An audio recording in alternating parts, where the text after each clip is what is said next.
It's a field back block, and that's the guy that rolls his body around.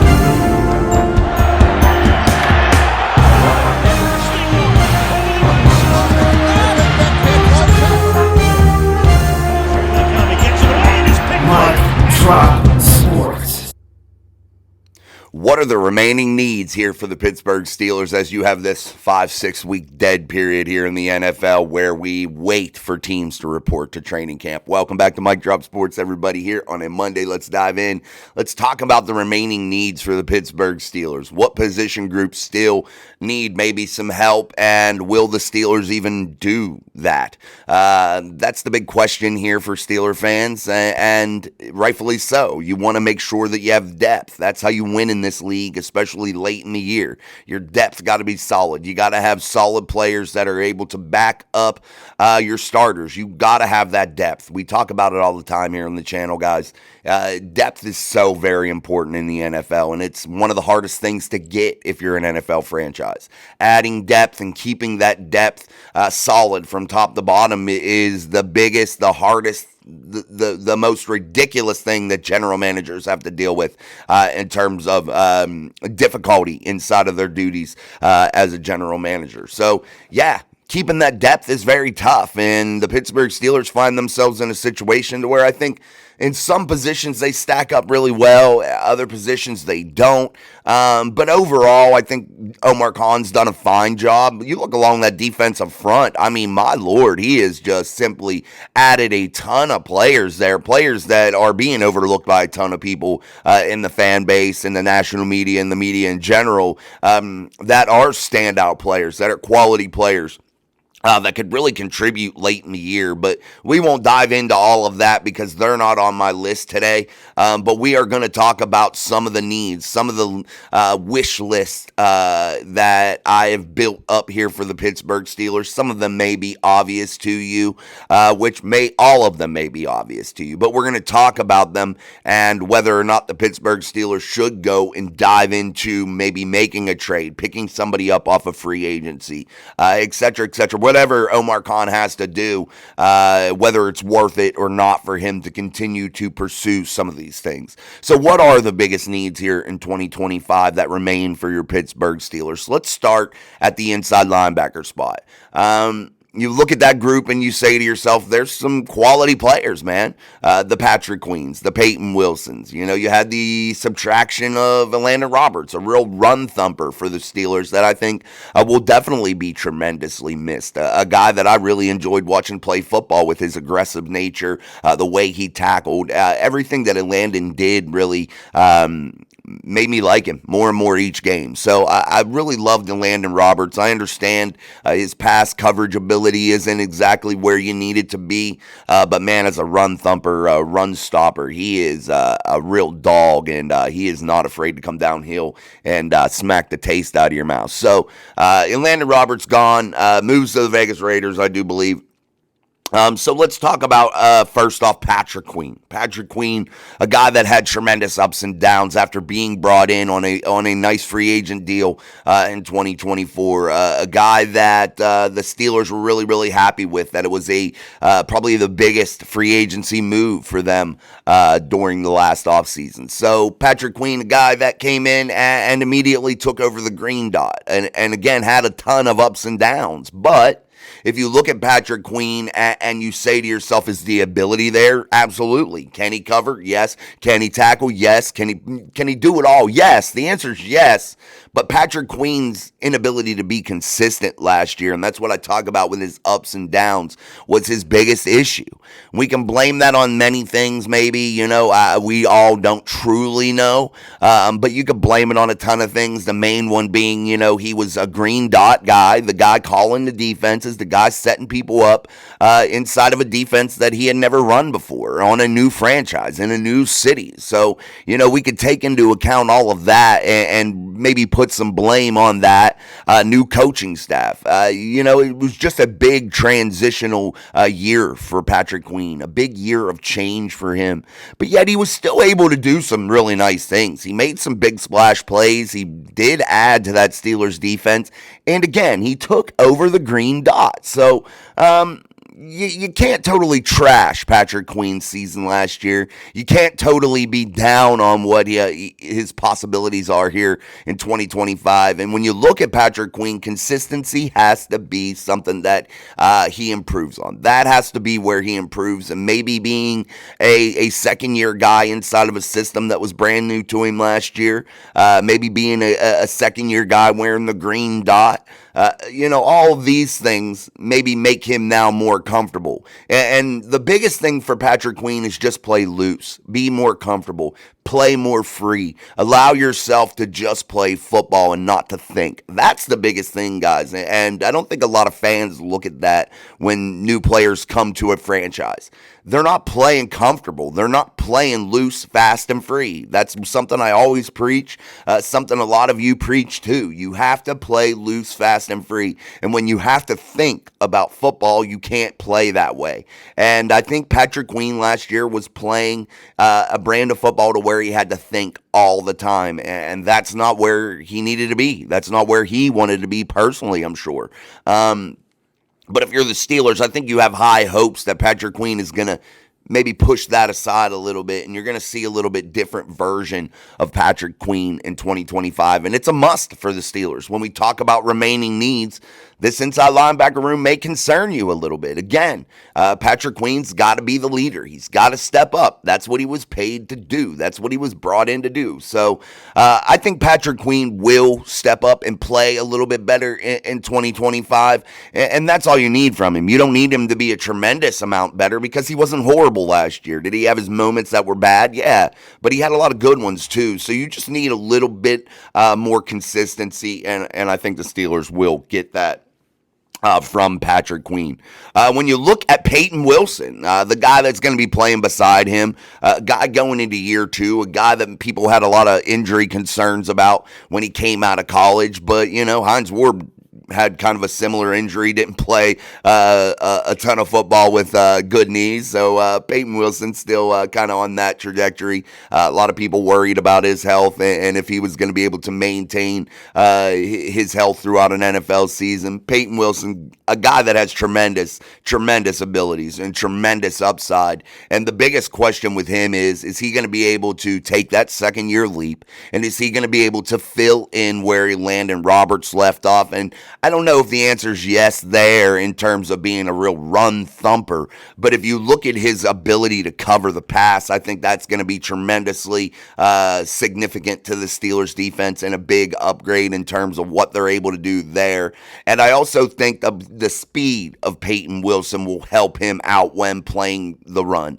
His sideline to sideline speed is tremendous, and I believe it'll really, truly help out the Pittsburgh Steelers, and I think it'll help Payton take that year two leap. I thought he was one of the better steals out of the draft last year, and I still believe that, and I think he proved a lot of that last year with his play. And I think you're just going to continually see a natural progression from Payton Wilson as he too becomes more comfortable in a system that he was brand new to last year, a league that he was brand new to last year. And I think you'll see things from Payton Wilson that really will start to impress you. And I do think that the 1-2 punch of Payton Wilson, Patrick Queen will be pretty damn good, and I think it'll really benefit that Steelers defense in the middle in a big way and give them a lot of versatility in terms of the pass game.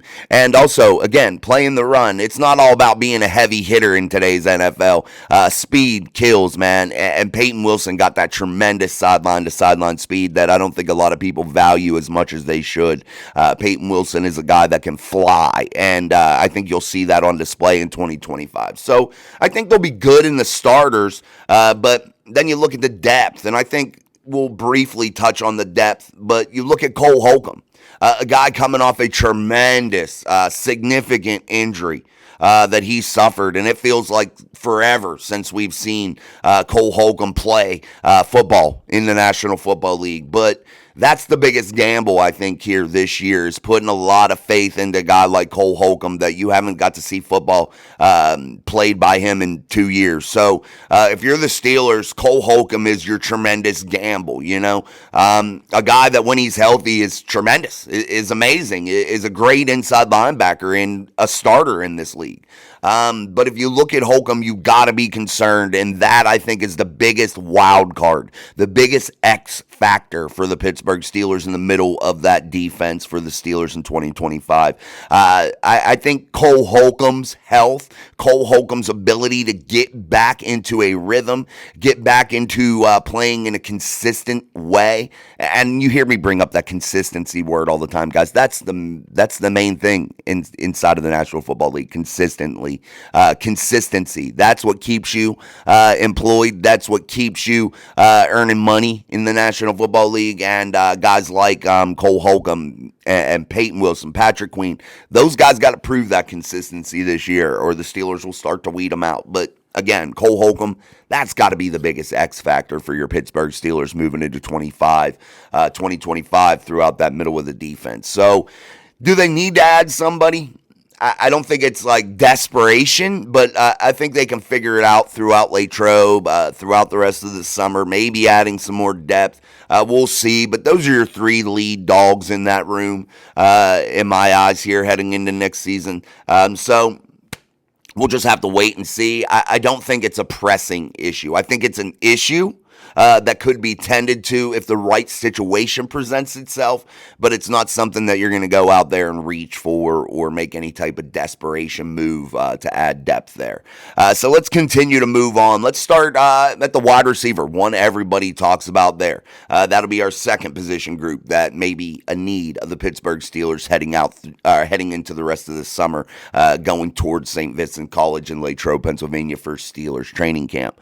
Wide receiver, Metcalf, Woods, Austin, Wilson. I think it's a decent room. I don't think it's a horrible room. I think it's a room that could win games. I think it's a room that definitely Aaron Rodgers could lean on. I don't think that there's significant holes, but I think there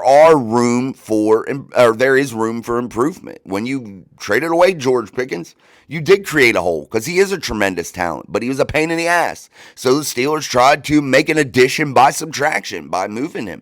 And you look at that room as a whole, you're not freaked out. I think that there's tremendous talent there. I think Roman Wilson, in his ability to step up in his second year as an NFL player, I think is imperative. I think a year 3 jump by Calvin Austin is imperative because I think he has tremendous ability. And I think him and Aaron Rodgers could really be tremendous on hitting those big splash plays, those quick up the seam, just rips by Aaron Rodgers, hitting Calvin Austin, and he takes it 80 yards to the house. I think you're going to see some of that this year, and that's going to be a tremendous combination. And then DK Metcalf is just DK Metcalf, the man-child, an absolute freak of nature, a monster. That explains it all, and he is better than George Pickens, and it was an upgrade from George Pickens to DK Metcalf for the 2025 season. Yes, the Steelers paid big money, but if they were going to pay somebody, I would have rather it been DK Metcalf than George Pickens. I mean, I know some fans might not agree with me there, but DK Metcalf is that guy.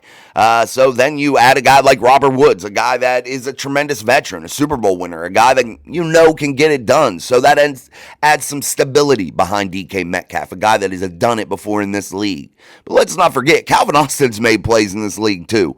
So let's not just slouch on Calvin Austin and act like he's a non-existent factor here, because he is.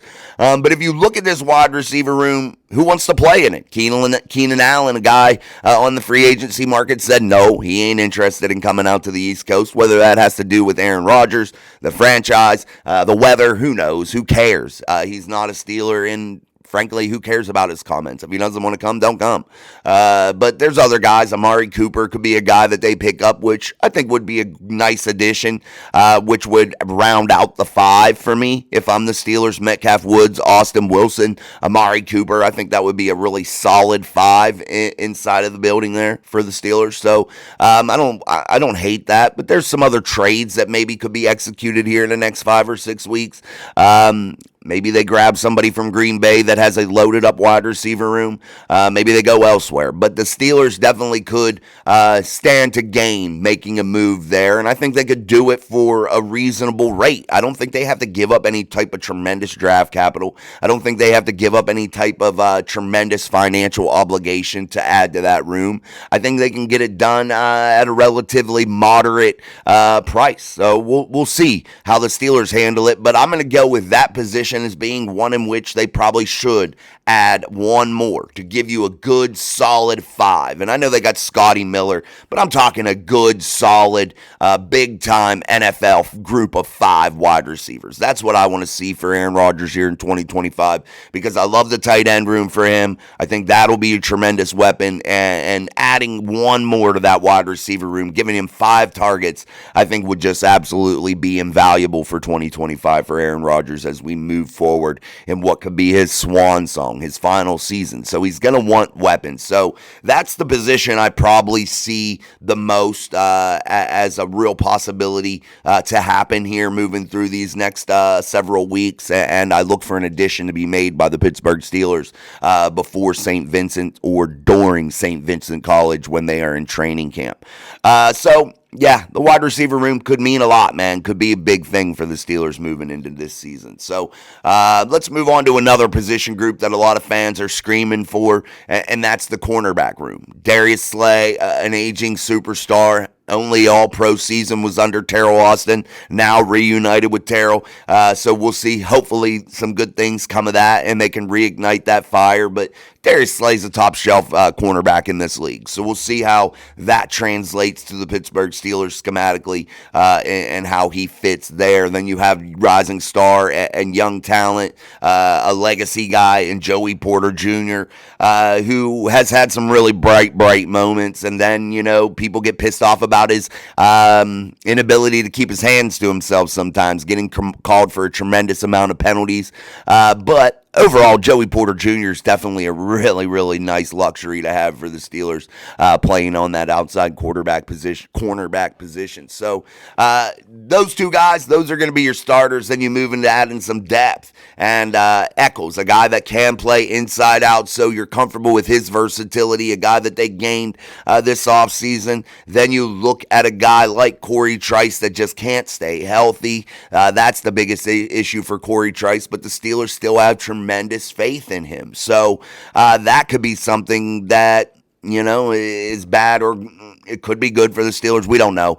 Corey Trice is a guy that we just got to continue to watch his career play out and whether or not he can stay healthy. When he is healthy, he can do some good things. He's a big body guy that can get out there and play that press man coverage that the Steelers need to play, considering what they have in the inside of that defense in terms of pass rush abilities, that defensive line that's going to be a little bit better, adding some depth there with guys like Derek Harmon, Y.A. Black. You have Cam Hayward, you have Keanu Benton. So I think being able to play a tremendous amount of press man coverage, being really aggressive on the edges, would really, really benefit the Pittsburgh Steelers and force quarterbacks to make mistakes inside of the middle of the field with guys like that, or ball hawks like Minkah Fitzpatrick, guys like Deshaun Elliott that'll knock the taste out of your mouth. Those types of guys that can make some tremendous splash plays for the Steelers, and being aggressive on the edges and allowing your interior of your defense to really apply pressure could cause some major disruptions and really cause a lot of turnovers for the Pittsburgh Steelers defensively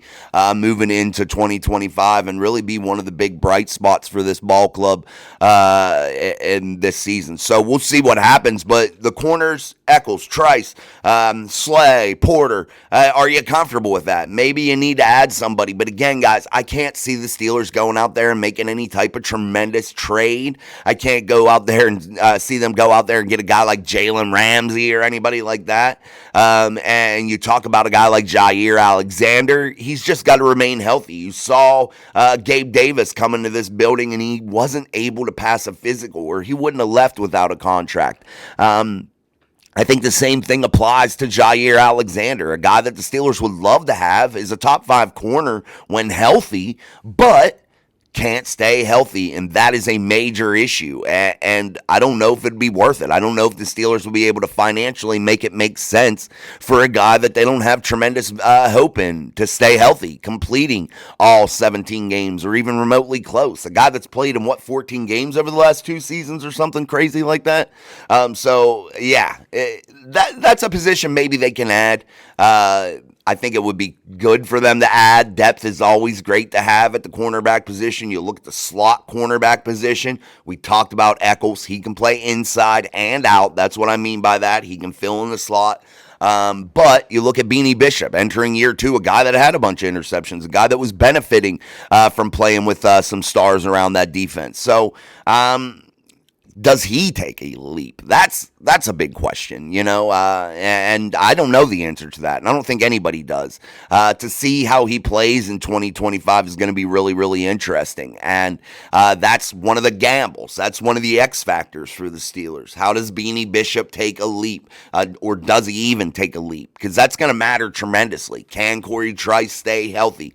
That's going to matter tremendously. So if you look at these positions that they could or should add, or maybe they won't, but maybe need to add, you look at these positions and you say to yourself, what have the Steelers done? They've built a tremendous roster overall from top to bottom. However, there's a few positions that they are risking and taking a gamble with. Because Omar Khan isn't in the business of going out there and making stupid decisions. He isn't going out there and making tremendous overreaches and trades. He just doesn't do it. He's not going to go out there and tremendously overpay somebody. He doesn't do it. So the Steelers are deciding to maybe possibly take some gambles. But I guarantee this, Steeler fans, Omar Khan is going to do his due diligence here over this next 5-week period. And he will go through this list, and he recognizes these needs. If I can recognize these needs, you can recognize these needs. Omar Khan knows these needs exist. So let's not kid ourselves. He'll be trying to address them. So overall, I think he will make some moves. I think you will see a move or two here still ahead of the Steelers before they get this thing really cranking as they've completed mandatory minicamp sessions on the south side of Pittsburgh. So big happenings, man, and these are the real needs. These are the real possibilities here for the Steelers heading into 2025, and it's just going to be a big time crazy offseason here for the remainder of it. I think the Steelers are going to find themselves in a really wild ride, and I think that they will make an addition somewhere, but who knows, man. Sit back, enjoy the ride. These are the needs, man. This is your wish list if you're a Steeler on what you should be able to do here moving into this season coming up, and this team really isn't that bad from top to bottom if you really look at it.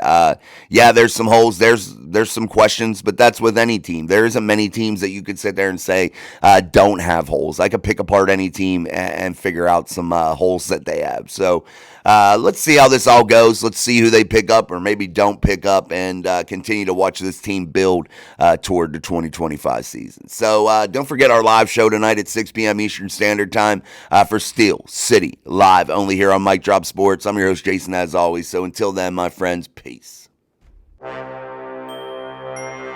Power takes an approach as a coach. Let's go. It's a field back block, and that's